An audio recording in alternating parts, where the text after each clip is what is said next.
योगासनांचा muscle building, strength training आणि body बिल्डिंगसाठी काय फायदा होतो तुम्हाला माहिती आहे का? जर तुम्ही हे व्यायाम करत असाल तर योगासनं खूप गरजेची आहेत. सर्वात पहिलं फ्लेक्झिबिलिटी आणि रेंज ऑफ मोशन या दोघांची गरज बॉडी बिल्डिंगचा किंवा वेट ट्रेनिंगचा व्यायाम करणाऱ्यांना असतेच, कारण तुमचा मसल स्ट्रेच होणं आणि फ्लेक्झिबल असणं गरजेचं आहे. सायन्स असं सांगतं की आपला मसल्स आहे तो एकतर असा वाढू शकतो किंवा असा स्ट्रेच होऊ शकतो. बॉडी बिल्डिंगच्या व्यायामामुळे होतं काय तर मसलचा टोन आपला खूप वाढतो, व्हॉल्यूम वाढतो, त्यामुळे शक्यता असते त्याची फ्लेक्झिबिलिटी आणि स्ट्रेचेबिलिटी कमी होण्याची. त्यामुळे याच्यावरती उपाय हा योगासनं हा सगळ्यात चांगला व्यायाम आहे. त्याच्यानंतर बॅलन्स. बॉडी बिल्डिंग या खेळामध्ये बॅलन्स खूप गरजेचा आहे.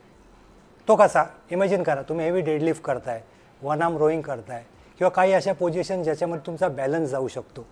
योगासनं याच्यावरती खूप चांगला व्यायाम आहे, कारण योगासनांमधली अशी अनेक आसनं आहेत जी एका पायावर उभे राहून केली जातात. विशिष्ट हातावरती प्रेशर असतो. याच्यामुळे day by day, year by year करून आपला बॅलन्स चांगला वाढू शकतो. इंजुरी प्रिव्हेन्शन सर्वात महत्त्वाचं आहे.